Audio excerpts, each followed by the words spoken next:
Right, so afternoon everybody. Thank you very much for your time in joining this Optron Geospatial webinar. My name is Heno Morkel. I've been with Optron for almost 4 years now as the drone subject matter expert or specialist and pilot. And today I would like to talk with you about the DJI Zenmuse P1 camera. So our title, High Accuracy Full Frame Photogrammetry with the DJI Zenmuse P1. So let's go into the webinar. Some of you on the call might be familiar with these terms, but just for the sake of some folks that don't know these acronyms, I've just took the liberty to make this glossary for you. I'm not going to go through all of them. It's just some of the terms that I'll be using in this webinar. So, GCP, ground control points for aerial surveying, oblique, so that's a side-looking image instead of just a downward-looking. When I talk about payloads, it's the camera or the main sensor of a drone. And RTK, I'm sure a lot of you are familiar with real-time kinematic corrections from a GPS.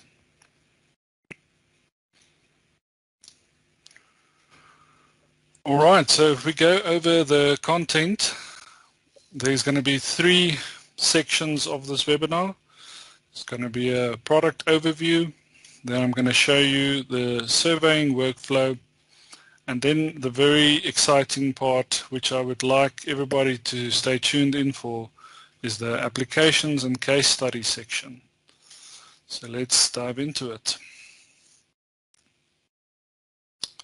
So if we look at the product overview, DJI Zenmuse P1. So this is a versatile surveying payload designed and made by DJI.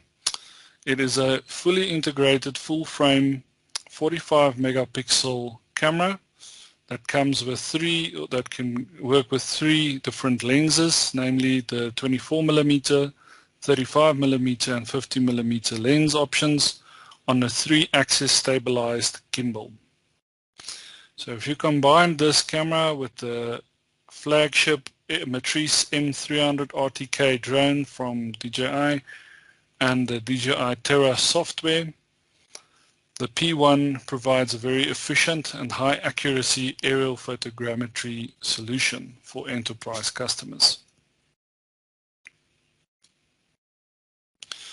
So, some key specifications on full frame photogrammetry. I've just highlighted a few here. So the first point there, no ground control points. So with no ground control points, the survey and mapping accuracy that you can expect to get from this payload and the drone, the M300, is approximately in horizontal about 3 centimeters and in vertical Z about 5 centimeters. High efficiency. So with one set of batteries, you can, in one single flight, look at covering about 3 square kilometers or 300 hectares. That's always dependent on the weather conditions as well, obviously. Brilliant, crystal clear, high resolution. So 45 megapixels. A 3-axis stabilized gimbal with smart oblique capture technology. I'll go into more detail on that in the following slides. It's got a global mechanical shutter with a shutter speed of 1/2000 of a second. And then it also has TimeSync 2.0 technology, which is a technology that gives you microsecond level system synchronization. This I'll also go in detail in the following slides.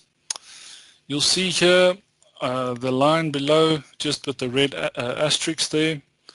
I've just said there, although specified that no GCPs is necessary, Optron will always recommend to have some, at least 4 to 6 GCPs for aerial survey work.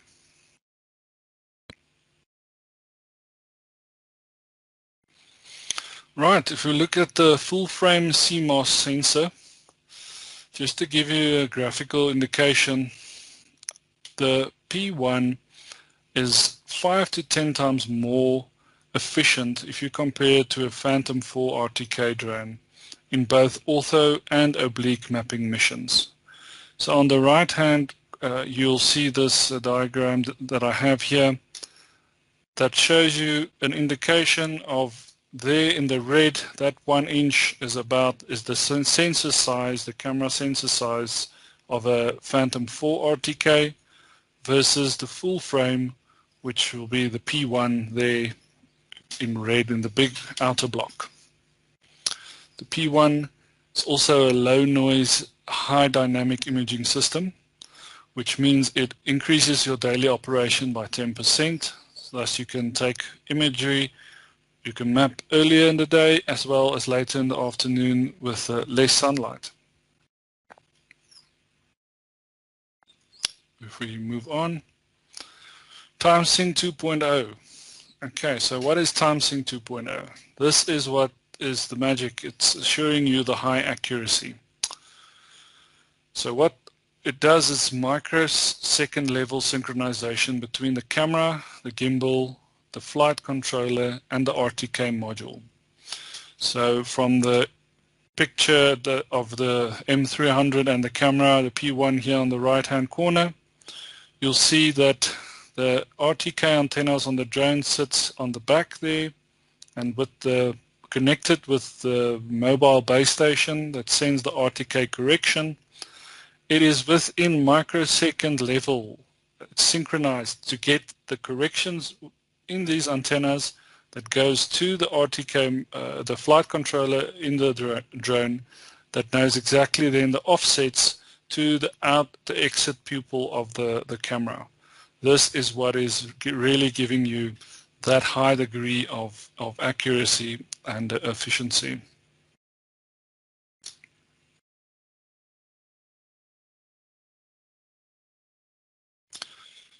Right. You also have multiple lens options. So as a stock standard, the P1 gets shipped with a 35mm lens, which is suitable for most mapping and surveying scenarios. There's also two other lenses, the 24mm and the 50mm. So if you're going to do a flight operations without a higher altitude and you want to maintain the same level of resolution, you might have to look at the 50mm lens. The same applies for if you are doing lower altitude flying, you then have to look at the 24mm lens. But as I said, with the 35mm lens, it should be suitable for almost all of your surveying and mapping aerial needs.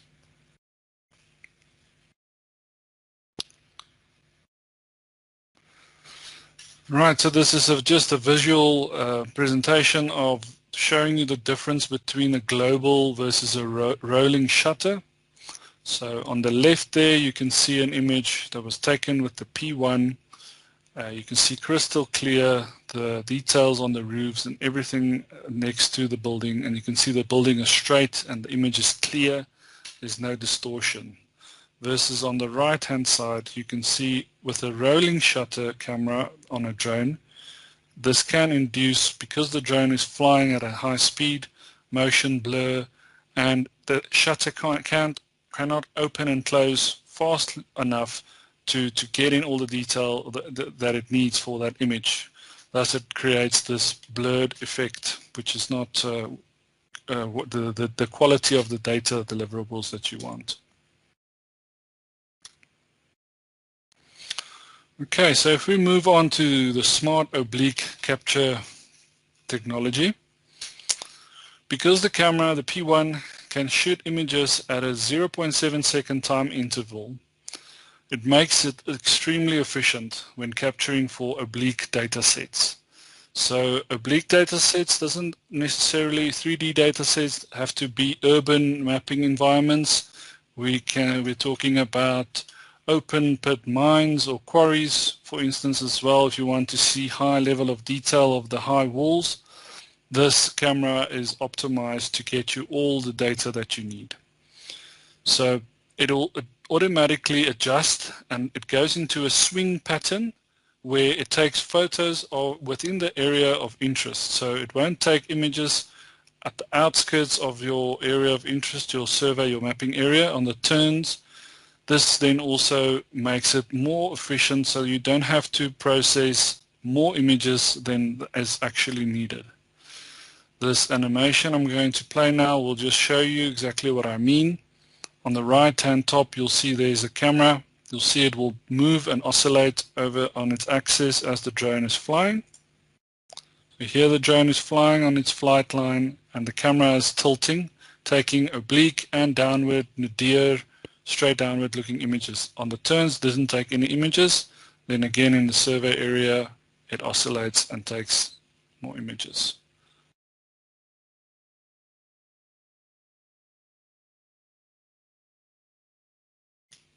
Right.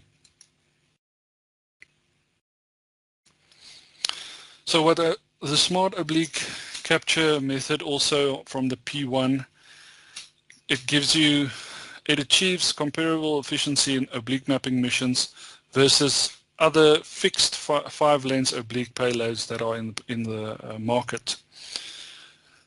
So with this technology you can cover a larger area with those side-looking images as well. So with the P1 you can reach about 7.5 square kilometers of mapping and surveying in one day. That's about 750 hectares.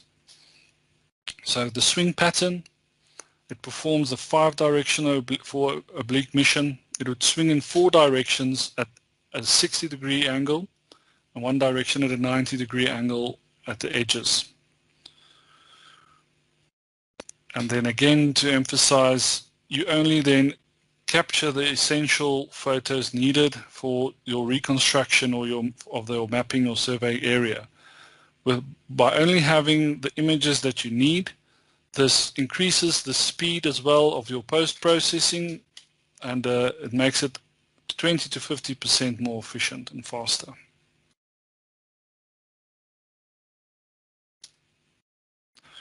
Right, if we look at the image storage, so the P1 has 2 SD card slots, 1 standard SD card and 1 micro SD card slot. The standard SD card slot is used for storage, so it comes with a 128 gigabyte high-speed card, and it supports SD cards of up to 512 gigabytes. It's important to note that the read-write speed of this SD card must be on this UHS-I or faster standard. The micro SD card is used to store the export gimbal logs, so all of the movements and behaviors of the gimbal as it took images in the mission. These logs can then also be extracted if you need after-sales support, if there's some sort of issue that maybe occurred with the gimbal with the camera. Just as a note here, to not use slow speed SD cards with the P1, because otherwise you might be missing photos in your mission. So it's all to do with that read-write speed. It's taking high quality, big images, big sized images at a very high speed. You can imagine if the drone is flying 15 meters per second. So if there's a slow speed SD card in, it might not be quick enough to save those images on this SD card, which might lead into gaps in your imagery. And also here, just to make sure to format any new SD cards before you use them for the first time on the P1. Right, if we look at smart data management, so DJI has made it very user-friendly in that it's intuitive, simple, smart photogrammetry workflow. What this means in each and every folder of your missions, you'll not only have the images, but you'll have all the GNSS data, the logs, the camera parameters, the drone's orientational parameters, and the RTK status of each and every image and of each of every survey job, which will be numbered with the mission name and the time.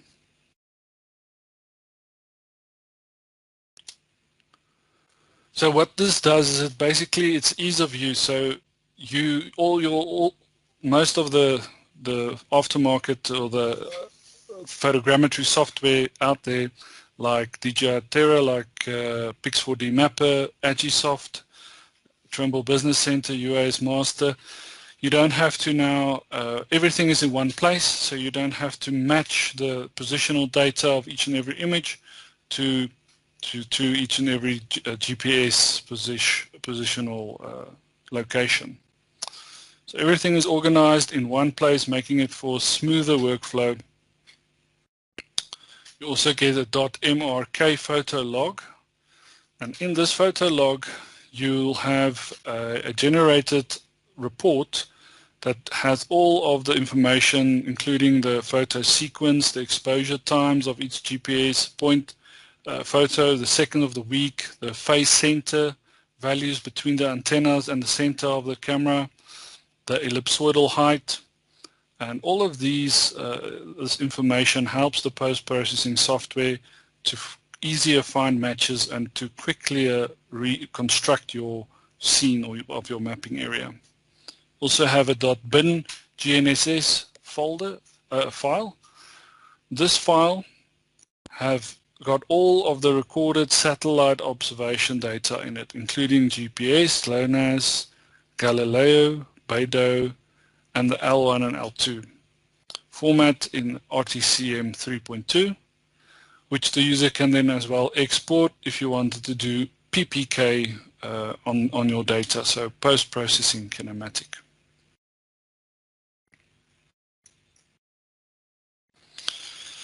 Then we have here recommended camera settings. So in this table, I'm not going to go into much detail, but it's just showing you here the recommended camera settings for the 24 millimeter, the 35 millimeter lens, and the 50 millimeter lens.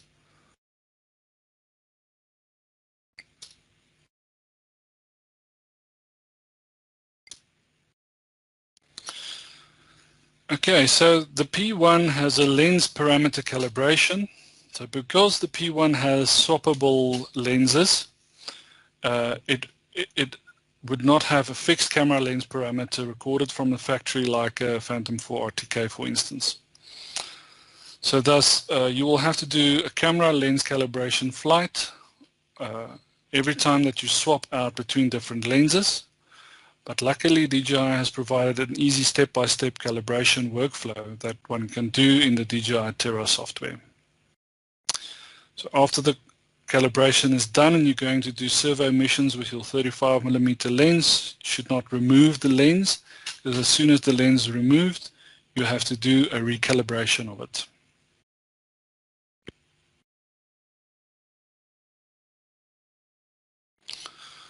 So here is a calibration procedure of this lens parameters, just a quick workflow. So if you swap out the lenses, this is the steps that you have to do in order just to make sure that your P1 knows which lens is on it and it is optimized for that lens for the data capture. So in step 1, you'll capture calibration data.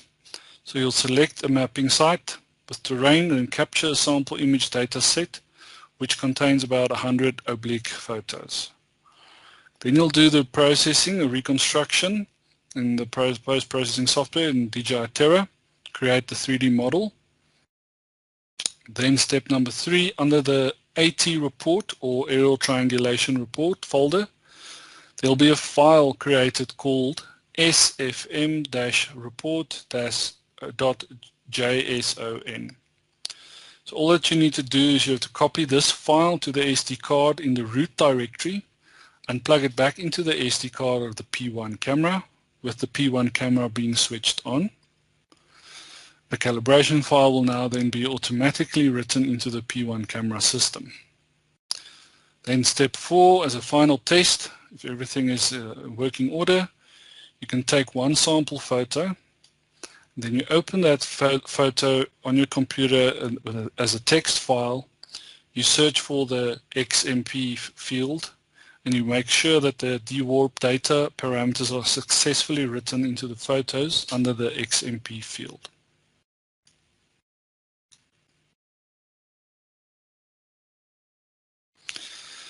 Then as well, also the fieldwork report. So a fieldwork report and the payload health management system are very handy tools, especially if you're talking about having to give data to if your ROC or admin or OPSPEC, these kind of things. So after each and every flight, a report is generated immediately to where you can quickly gain information about the location of the photo, the number of photos taken, the RTK positioning status, and the locational accuracy. So the pilot can actually check the data quality in the field, which eliminates the problem of having to maybe go to the field again if your data initially was not correct. Then on the payload health management system report, this will show you the amount of captures that the camera actually have done and the amount of swings that the camera has swung on the gimbal. So this provides the system and yourself with historical log data for maintenance. So the P1 can estimate to do 100,000 times, shuttering. Then after that, it's suggested to be sent in for maintenance and servicing. Then you can also do real-time mapping with the DJI Terra software. So you can fly with your M300 and your P1, and you can actually do real-time orthophoto stitching mapping while your drone is flying on your computer.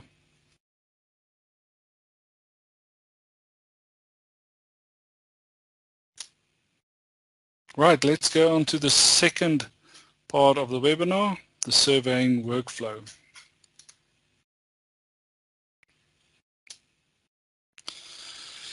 So depending on your aerial survey needs and application, there's multiple operational modes that you can do with the P1 and the M300. So for instance, 2D ortho photos, so large scale ortho photos of big areas for that meets cadastral standards of 1:500 or 1:1000. 3D oblique missions, so multi-angled oblique data sets, modeling of urban environments, cadastral surveying, high walls in open cast mine pits, as I've mentioned. Detailed reconstruction, so this is, for instance, also if you want to fly close to a high wall of a mine, or if you want to fly close to a dam, wall, whatever, and you want to map it from side to side in very high resolution to pick up cracks or different geological features or faults. You can do this as well in very high resolution with the P1. Then as well you can do real-time reconstruction, as mentioned, the real-time mapping if you want to do emergency rescue operations. Okay, so if we look at data capture, so you plan and you fly missions using the DJI Pilot app. It comes with the M300 drone, and there's 5 mission options available. So if we look at them, the aerial photogrammetry or just normal 2D mapping, oblique photogrammetry, so 3D mapping, corridor mapping, and waypoints. Then also manual operations if you want to do manual data capture. On the right hand there you'll see on the nice bright display screen of the smart controller you have DJI Pilot. You can either bring in your KML of your survey area there or delineate it by tapping on the screen the area that you want to fly, putting in all of the parameters. You can see post-flight the data of each and every image, quality, and so on, so forth, so that you can calculate, that you can make sure you capture the correct data. Here's also just a visual representation of the workflow. So you'll have your flight planning software, in this case DJI Pilot, on the smart controller that comes with the M300. You have your UAS platform, you'll have the M300 RTK. Then you have your payload, the P1 45 megapixel full frame camera, And then processing software, you can have DJI Terra, or you can also process in other software packages such as Pix4D Mapper, Agisoft, and so on, that some of the listeners today might already have.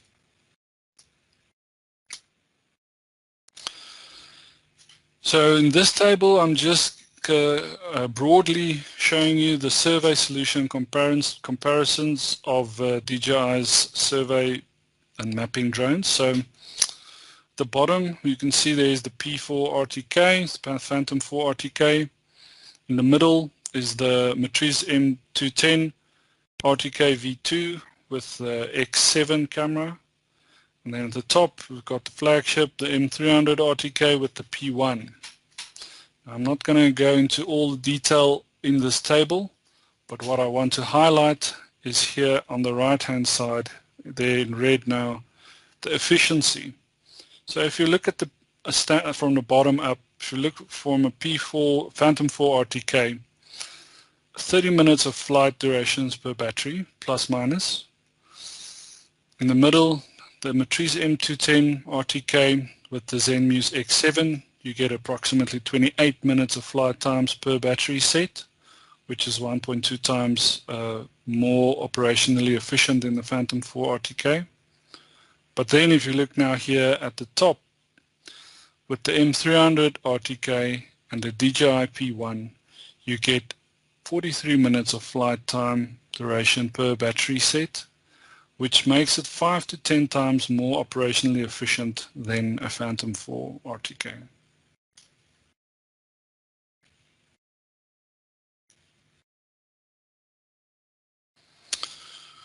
Right, then here's just some detailed specifications, which I'm sure some of you have already seen, but just for the sake of those that have not, I would just like to show you here's some of the specs of the P1 camera. See the weight there, 787 grams, not even a kilogram. It's good to know the IP ingress protection. Here you can see the supported SD cards, the still resolution of the photo, and different lens options and the different operating modes.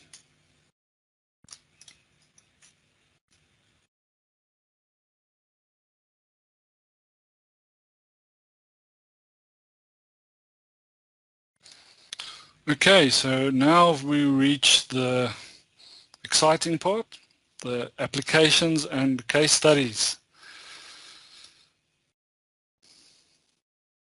So the typical applications that you will be looking at doing with the DJI and the DJI P1 and the M300 would be topographic surveys, cadastral surveys, work in architecture, engineering and construction, which includes construction sites, roads, bridges, transmission lines, oil and gas pipelines, and also natural resource surveys. So species distribution analysis of forestry, other natural resource information, including, info about mountain ranges, rivers, forests, fields, and so on and so forth. So if we look at the first case study here on large area mapping, so here it was a test. You could see on the left the parameters of the actual flight mission, and on the right you can see the output ortho photo. So on the left, if we look there, the M300 RTK with the P1, this mission was flown at 160 meters above sea level. It had for GSD, so a ground sampling distance of 2 centimeters per pixel, so between each and every center of the pixel, 2 centimeters represented on the ground. You can see the side overlaps, the front overlap, and then the mapping area was 3.8 square kilometers. Flight time took 87 minutes, so 3 flights. And the amount of photos was 2,142.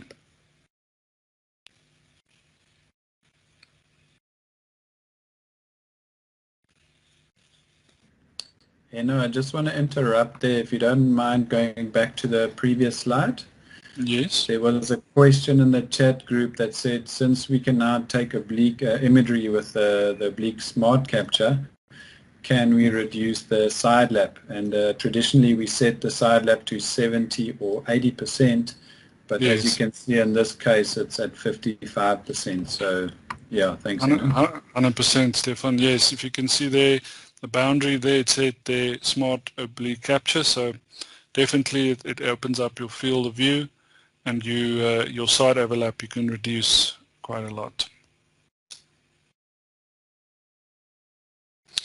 Then on a real world example and test as well of large area mapping, this was done in the Datong city. It mapped 10 square kilometers. So just to give you some background, it was a test site flown to test the accuracy of the M300 with the P1 with no ground control points. And it was a survey area, is a typical plain area with height differences of about 130 meters. So on the bottom left, you can see here the project parameters: the flying height, 240 meters, the ground sampling distance, 3 centimeters, the overlap, the image quantity was 5,978 photos, the flight times was 9 flights, and it was done in 1 day, and the data processing time took 9 hours. On the right hand there, you can see the final 2D ortho photo.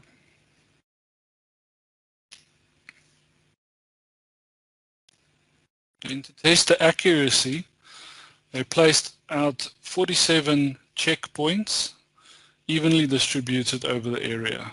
So they weren't ground control points, they weren't used as ground control points. And just standalone by flying with the P1 and Phantom 4, the M300 RTK, the overall route mean square error for horizontal was 5.52 centimeters and in the vertical 5.19 centimeters. So the P1's advantages with no GCPs, high efficiency and less images. On the left corner there, you'll see the checkpoint distribution map. So all the green areas are where the images were taken, all the gray dots is where the checkpoints were distributed and placed. In the middle, you just see there a checkpoint. One of those checkpoints were tested, were taken out and assessed against the actual model of the data. You can see the difference there in X 3.3 centimeters and Y 2.8 centimeters and then Z 3.9 centimeters. On the right hand corner here, there's a recording just to show you, just a short animation recording showing you the actual amazing data quality that you get from the P1. So if you're from zooming in there, you can see just how crisp and clear this imagery is.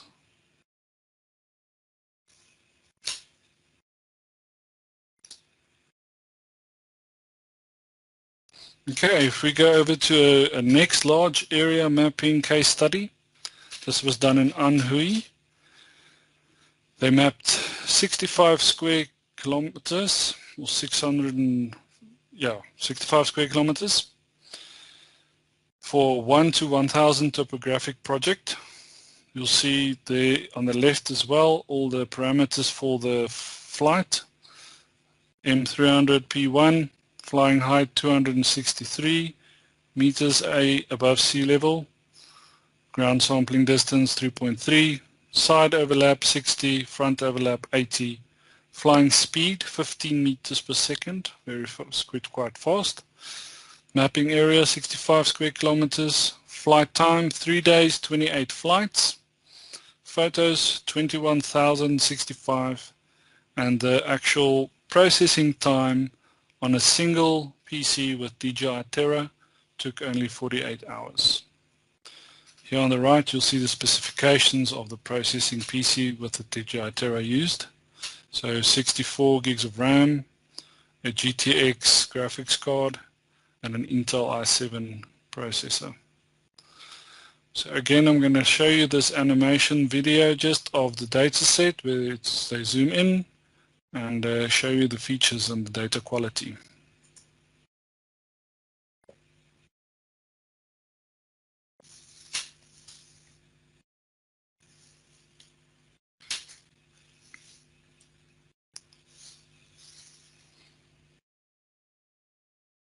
So there you can see all the white dots are where every photo was taken and all the different mission and flight lines.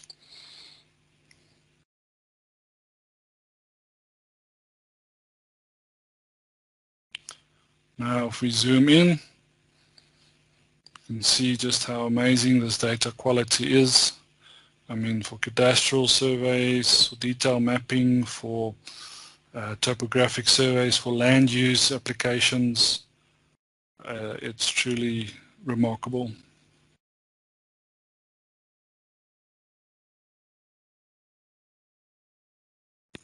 So I'm just going to skip a bit ahead.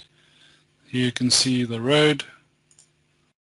You can see this is the output report, quality report that you'll get from DJI Terra, showing you all of the different steps in the processing and the quality of the deliverable. You see the coverage, the area, and below here, the blue, you'll see the DSM preview and the overlap preview photo there. Right. So this is a very impressive data set as well, done in the Yunnan area, small area, 0.24 square kilometers. But this was now done with the smart oblique capture method for oblique 3D mapping. So it was done with the M300 and the P1, flying at 160 meters above sea level, the GSD of 2 centimeters, had 75% front overlap, 55% side overlap. So it took the ground team only 28 minutes to capture 1,293 photos with the P1. And in comparison with other oblique systems out there, it's only a third of the total amount. You can see it significantly reduced the operation time and the processing time to give you the same level of quality and accuracy. So this video is very impressive as well, showing you the oblique data capturing capability of this camera. I mean, look at that. That's just incredible. All the building facades, everything on the sides you can see. You can map from this, you can measure.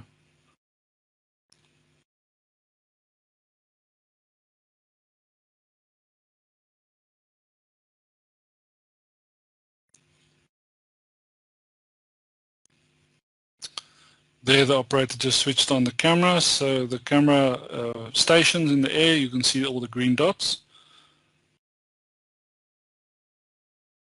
Yeah.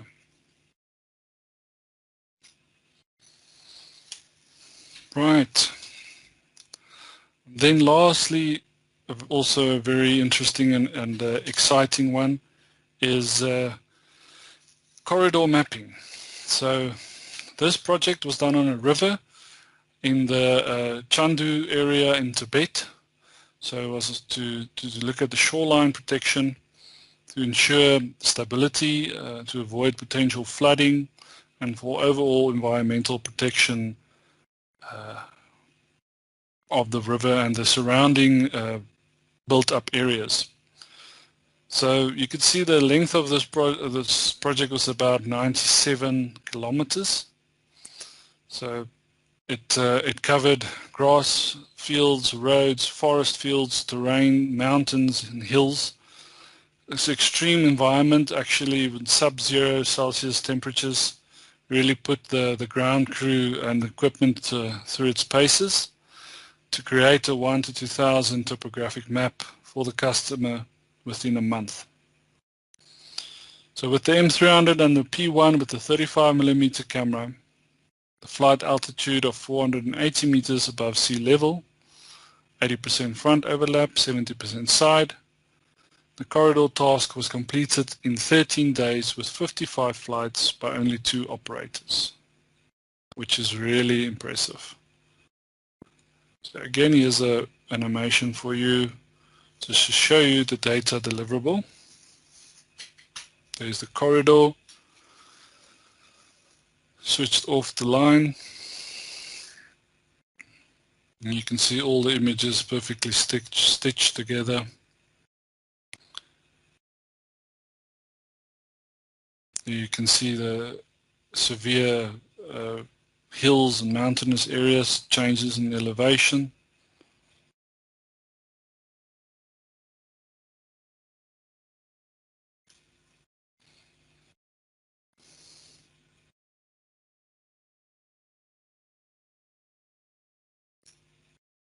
And then here at the bottom of where the river gets bigger, there's a settlement or where they want to do assessment for flooding analysis and these kind of things, the power station there.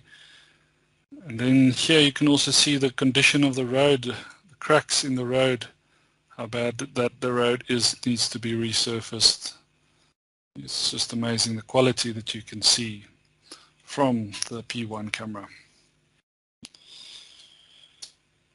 Right, and with that I would like to thank you very much for your time and attention, for listening to our webinar today, and for what we have to present to you on the P1 camera. We're very excited. We hope that this also made you excited. And yeah, thanks for your time. I'll hand over to Stefan now.